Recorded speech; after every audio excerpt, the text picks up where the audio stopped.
صاحب میرا پہلا سوال یہ ہے کہ لیڈرشپ پہ کام کیا ہے جان سی میکسویل نے. اس کی 51 بکس ہیں جو لیڈرشپ پہ ڈیفینیشن لکھی ہے، جو بہت دنیا میں مانی جاتی ہیں اور بڑے بڑے اداروں میں یونیورسٹیز میں پڑھائی جاتی ہے.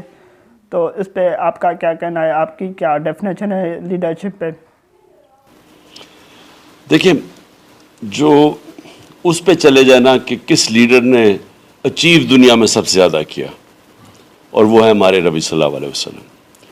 کہ آپ چاہے کوئی اچیومنٹ دیکھ لیں، مسلمان ہو یا نہ ہو، اس لیڈر نے وہ اچیو کیا جو دنیا میں کسی لیڈر نے کیا نہیں.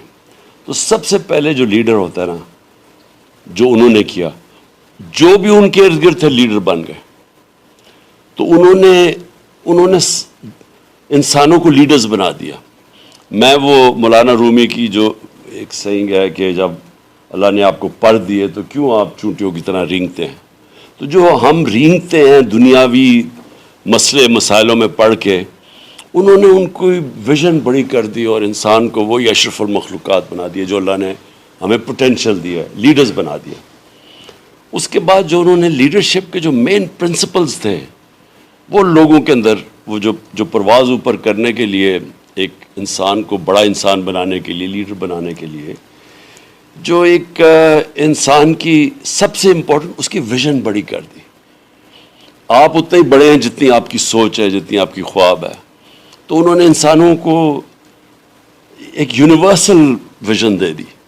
وہ چھوٹے سے آپس میں قبیلوں کے لڑنے والے جو لوگ تھے ان کو یونائٹ کر کے دنیا کی امامت کروا دی، کو ویژن بڑی کر دی، ایک انٹرنیشنل، ایک یونیورسل ویژن کر دی. نمبر 1 ویژن تھی. نمبر 2 انہوں نے خوف دور کر دیے. لیڈر دلیر ہوتا ہے، بزدل آدمی لیڈر نہیں بن سکتا. تو جو قرآن کی آیت ہے نا کہ جو لوگ ایمان لے آئے میں ان کے خوف دور کر دیتا ہوں. تو یہ جو خوف کا بت ہے وہ توڑ دیا انہوں نے کہ زندگی موت اللہ کے ہاتھ میں، رزق اللہ کے ہاتھ میں، اور پھر عزت ذلت اللہ کے ہاتھ میں. اس سے انسان کے جو خوف ہے نا، یہ مین خوف ہے انسان کے کہ میں فیل ہو جاؤں گا، لوگ مذاق اڑائیں گے، لوگ کیا کہیں گے. جو کیریکٹر اسیسینیشن کیمپین میرے اگینسٹ چلائی لوگوں نے، یہ مخالفین نے، اگر مجھے یہ ذلت کا خوف ہوتا کہ انسانوں کے ہاتھ میں تو میں شاید ڈر جاتا. لیکن یہ میرا ایمان ہے اللہ کے ہاتھ میں، تو کوئی کسی کو یہ آزاد کر دیتا ہے انسان کو. پھر موت یہ بڑا کہ جی مار دیں گے آپ کو، قتل ہو جائے گا، یہ ہو جائے گا، وہ ہو جائے گا. وہ خوف جو ہے نا وہ انسان کو روکتا ہے. تو میں نے دنیا میں جس انسان کو بھی کوئی بڑا کام کرتے دیکھا ہے وہ پہلے اپنے خوف قابو کر. ایٹم بم ہے، لیکن میں سمجھتا ہوں کہ اس سے بڑا پوٹینشیل 12 کروڑ یوتھ ہے.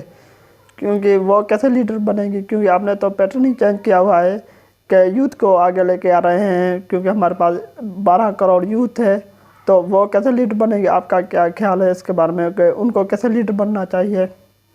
دیکھیے، سب سے پہلے یہ جو تھوڑے سے اوپر ہمارے اوپر مسلط کیے گئے ہیں، اس ملک کے جرائم پیشہ لوگوں کو اوپر مسلط کیا گیا، جن کی نہ کوئی اخلاقی معیار ہے، جنہوں نے اچھے برے کی تمیز ختم کر دی ہے. امر بالمعروف جو اللہ کا حکم ہے کہ اچھائی کے ساتھ کھڑے ہو، انہوں نے اچھائی اور برائی میں فرق ختم کر دیا ہے. وہ آ کے لیڈر بنے ہوئے ہیں، چوری کرتے ہیں، ان کے اوپر پھول پھینکتے ہیں، بہت نقصان پہنچایا. تو یوتھ کو جو سب سے بڑی چیز ہے ایک اسلامی معاشرے میں کہ اللہ کا حکم ہے کہ اچھائی کے ساتھ کھڑے ہو. اللہ نے کبھی آپ کو نیوٹرل رہنے کا اجازت نہیں دی، یا اچھائی ہے یا برائی ہے. اور یہ مغربی معاشروں کے اندر، میں آپ کو کیونکہ میرا بڑا ٹائم گزرا ہے، وہاں امر بالمعروف پر چلتے ہیں. وہاں معاشرہ کھڑا ہو جاتا ہے اچھائی کے ساتھ. یا میڈیا پروٹیکٹ کرتا ہے چوروں کو. ادھر کا میڈیا اگر کسی کے اوپر چوری، بدی، کرپشن آ جائے، وہ سارا میڈیا ان کے خلاف ہوتا ہے. ان کی صرف ایک غلطی ہے، انہوں نے فحاشی کو عام کر دیا، اس سے ان کا فیملی سسٹم ٹوٹ گیا. اسلام میں بڑا واضح ہے فحاشی کے خلاف. پردے کا تو سارا کانسیپٹ یہ ہے نا کہ اب فیملی سسٹم پروٹیکٹ کرو. تو ہمارے یوتھ کے لیے کیا پیغام ہے کہ ناانصافی کو کبھی ایکسیپٹ نہ کرو. جہاد اللہ نے فرض اس لیے کیا تھا ایک معاشرے کو زندہ رکھنے کے لیے. جب ایک معاشرہ ایک ظلم کو قبول کر لیتا ہے، ایک ناانصافی کو قبول کرتا ہے، وہ غلام بن جاتا ہے. ایک آزاد اور زندہ معاشرہ سٹینڈ لیتا ہے